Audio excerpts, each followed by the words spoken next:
கிறிஸ்துவல் பிரியமானவர்களே, ஆண்டவராகிய இயேசு கிறிஸ்துவின் நாமத்திலே உங்கள் யாவரையும் வாழ்த்தி ஆசீர்வதிக்கிறேன். இந்த நாளுக்கென்றும், இந்த புதிய மாதத்திற்கென்றும், இந்த வருடத்திற்கென்றும் தேவன் நமக்கு அருளியிருக்கும் ஜீவ வார்த்தை செப்பனியா தீர்க்க தரிசன புஸ்தகம் 3ஆம் அதிகாரம் அதிலே 20வது வசனத்தின் ஒரு பகுதியாய் இருக்கிறது. பூமியில் உள்ள சகல ஜனங்களுக்குள்ளும் நான் உங்களை கீர்த்தியும் புகழ்ச்சியுமாக வைப்பேன். ஆங்கிலத்திலே இவ்விதமாக குட் நியூஸ் டிரான்ஸ்லேஷன் என்கின்ற மொழியாக்கம் இவ்விதமாக சொல்லுகிறது: I will make you famous throughout the world and make you prosperous once again. என்னை கேட்கும் தேவனுடைய பிள்ளைகளே, கர்த்தர் நமக்கு அருளியிருக்கிற இந்த வாக்குத்தத்தத்தை முன்னிட்டு இந்த வருடத்தை இயர் ஆஃப் ராயல் ஃபேம் என்றும் ராஜரீக கீர்த்தியின் ஆண்டு என்றும் அழைக்க விரும்புகிறேன்.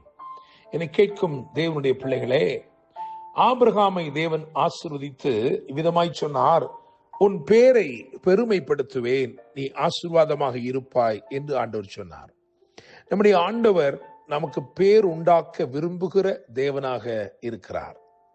நீங்கள் ரூத்தின் சரித்திர புஸ்தகத்தை வாசித்து பார்க்கும் பொழுது, அந்த ரூத்தின் சரித்திர புஸ்தகத்திலே எல்லாவற்றையும் நடப்பித்த நகோமி திரை மறைவிலே இருக்கிறாள். நகோமிதான் நற்செய்தி அறிவித்தது, நகோமிதான் அழைத்து கொண்டு வந்தது, நகோமிக்குத்தான் போவாஸ் நெருங்கின உறவின் முறையால் என்று சொல்லி வேதம் சொல்கிறது. இவ்விதமாக சகலவற்றையும் நடப்பித்த நகோமி தனக்கு பேர் எடுத்துக் கொள்ளாமல் வேதம் சொல்கிறது ரூத்தின் சரித்திரம் என்று சொல்லி. எனவே தேவன் நமக்கு பேருண்டாக்க விரும்புகிற தேவனாக இருக்கிறார். அவர் நமக்காக எல்லாவற்றையும் செய்திருக்கிற போதிலும் நமக்கு பேருண்டாக்குகிற தேவனாக இருக்கிறார். இந்த வாக்குத்தத்த வசனத்தை முன்னிட்டு நான் 3 குறிப்புகளை இந்த காலை வேளையிலே உங்களுக்கு நான் அருளும்படிக்கு விரும்புகிறேன். முதலாவது, செப்பனியா 3ஆம் அதிகாரம் அதிலே 14 மற்றும் 15 ஆகிய வசனங்களை கவனிக்கும் பொழுது, சியோன் குமாரத்தியே கெம்பீரித்து பாடு, இஸ்ரவேலரே ஆர்ப்பரியுங்கள் என்று எழுதியிருக்கிறது. அது மாத்திரமல்ல, 15ஆம் வசனத்திலே கர்த்தர் உன் ஆக்கினைகளை அகற்றி உன் சத்துருக்களை விலக்கினார் என்று எழுதியிருக்கிறது.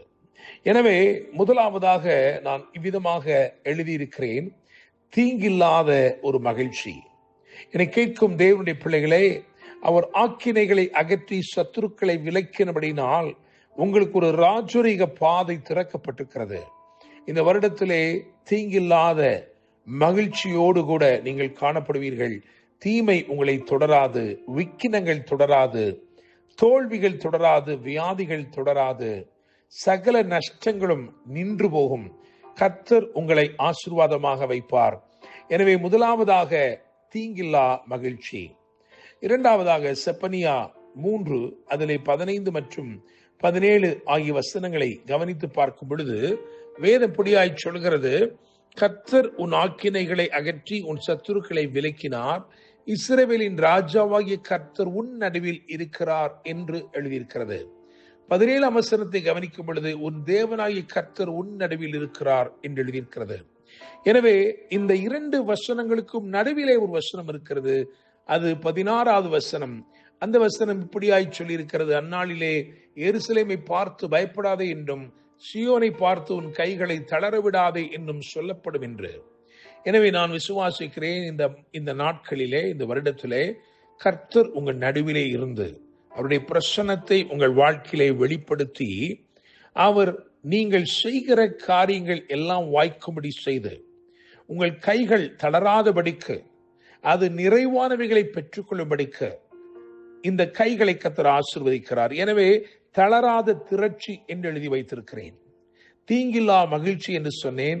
இப்பொழுது தளராத திரட்சி, உங்கள் கைகளை பெற்றுக்கொள்ளும் கைகளாய் அவர் மாற்றி நிச்சயமாக இந்த வருடத்திலே நீங்கள் அதிக ஆசீர்வாதங்களை, நன்மைகளை பெற்றுக்கொள்ளும்படி கர்த்தர் உங்களுக்கு உதவி செய்வார். தேவனுடைய பிள்ளைகளை, மூன்றாவதாக, அதாவது செப்பனியா 3ஆம் அதிகாரம் அதிலே 19 மற்றும் 20 ஆகிய வசனங்களை வாசிக்கும் பொழுது அதன் கடைசி பகுதிகளிலே விதமாக எழுதியிருக்கிறது.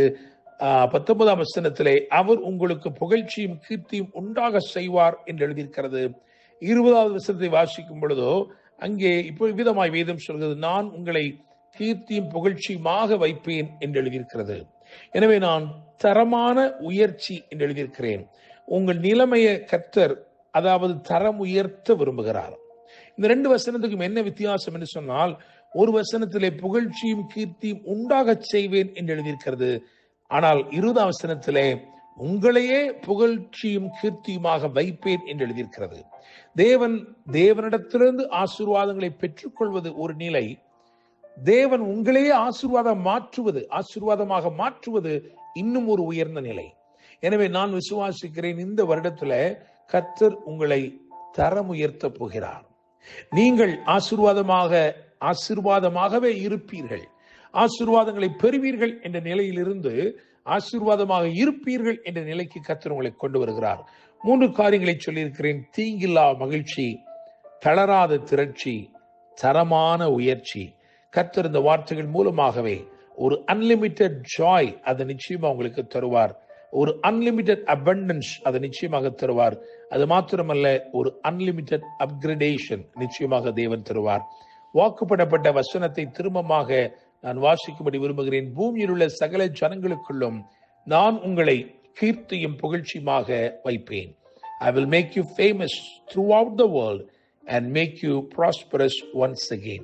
கர்த்தர் தாமே இந்த வார்த்தைகள் மூலமாய் உங்களை ஆசீர்வதித்து இந்த வருடம் முழுவதிலும் கண்மணி போல பாதுகாத்து உங்களை உயர்த்தி ஆசீர்வதித்து மகிமைப்படுத்துவாராக. என்று அன்புடன் pastor Daniel Moses. God bless you.